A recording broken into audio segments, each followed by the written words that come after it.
The night coughs with bile, wrapped around a cloak of concrete erected into structures housing leftovers, hollowed iron men, and grotesqueries marauding throughout a nightmarish dream of corporate greed and rabbit squalor. Gangs and freakish mutations now haunt the city of dead trash, only now being a hollow and grimy picture frame for the audience to experience. In Dead Trash, you will have the lens of one man who has lived the life of a citizen of a once thriving city, an urban planner paving ways for life to spring and find roofs on their heads. And now, that man is a survivor of the city's newfound and permanent horrors that stalk the landscape. Every night, the government locks down the city that would make certain individuals blush with the amount of impunity that runs rampant here.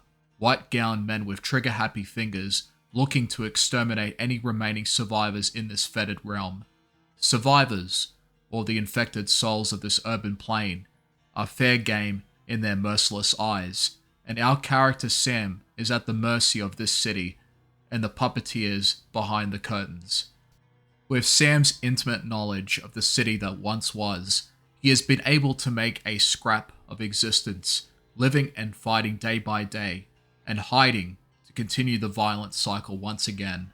But as we begin to hold the reins, we now see Sam, our protagonist, finally taking matters into his own hands, wanting to go beyond surviving, and wants to seek out the source of the evil that had turned his home that he helped build into a hellscape carved by backroom handshakes. The environment of Dead Trash is drenched in filth. Bodily fluids and trash have turned the city into a sewage garden, and gangs litter the streets, while horrors litter the muck and grime in the sewers below. I have seen places like this before, where flocks of birds would fly without weight and crash into the ground for no reason at all, with robed men emitting powerful waves of sound with metal surgically implanted into their mouths. I have seen an infinite plane of sewage and filth, where tunnels and tiles are formed without order, with guardians with hooks and blades bonded together with only one desire, to kill anything that trespasses its lair.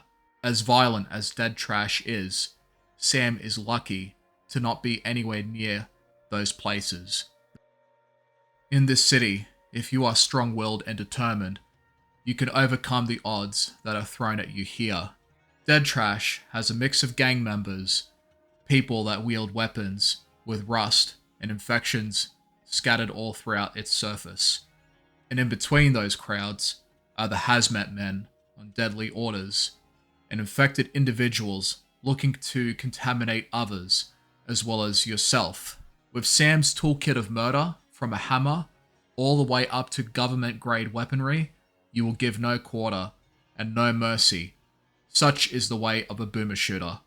Boomer shooters are a genre that spawned from the desire to create a wave of shooters that brought people back to the 90s once again. Older graphics in the guise of sprites or low polygons, less importance on story and narrative, and more on simple but fun gameplay with a dash of challenge mixed together. The successes of Doom 2016 and Doom Eternal would be the biggest contributors to the new wave of old school shooters, and since then, people are now spoiled like rich brats for choice, more than ever before. Dead Trash is the byproduct of such, and not just that, but it is also the byproduct of a growing community of developers who have created old school FPS games in the same vein as Wolfenstein 3D and Doom, using the engine known as Easy FPS Editor. Easy FPS Editor is an accessible and easy to use engine, made for people who wish to skip a lot of the steps normally required to develop a game from scratch, and just get straight to the point.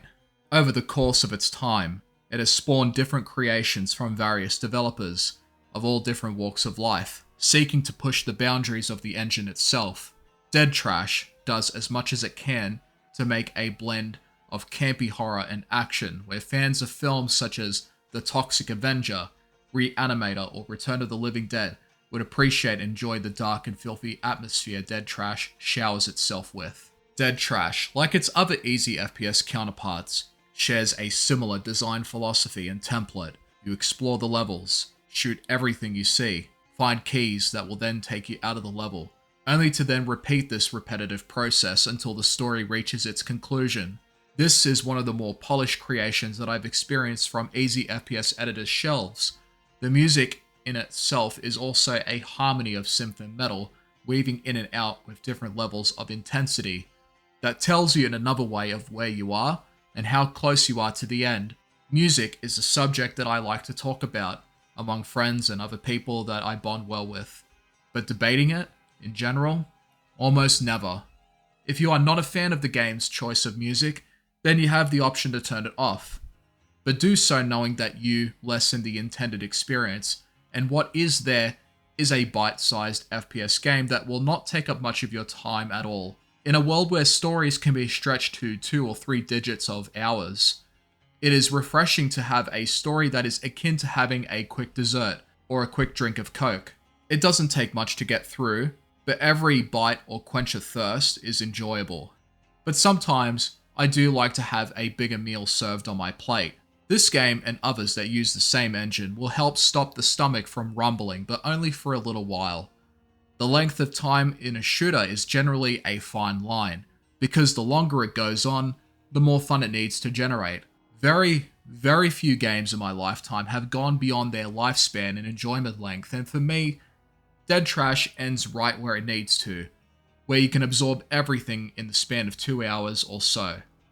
I enjoyed my time with Dead Trash, but don't see myself returning to it again. Once was enough, and that's okay. Some games can only be experienced once, and those that continue to delve into it further may do so for other reasons of their own.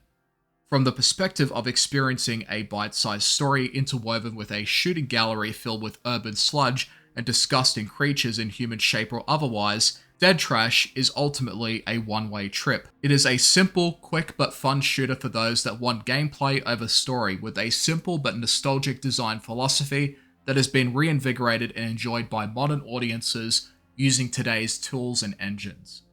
The people behind this project have the talent and potential to explore and expand their retro-inspired ideas into bigger and more realized versions of games like Dead Trash, and this can be done in one of 2 ways. Either push the boundaries of easy FPS editor further and provide a package with more meat thrown into it, or migrate to a new engine that will allow more flexibility. For proof of how a dream can get bigger by moving on, take a look at Celeste. Celeste is a wonderful platformer with a story of identity and human struggles, a game that was originally a creation on Pico 8, an engine with a philosophy behind it where it would be an engine that was also a console that never existed.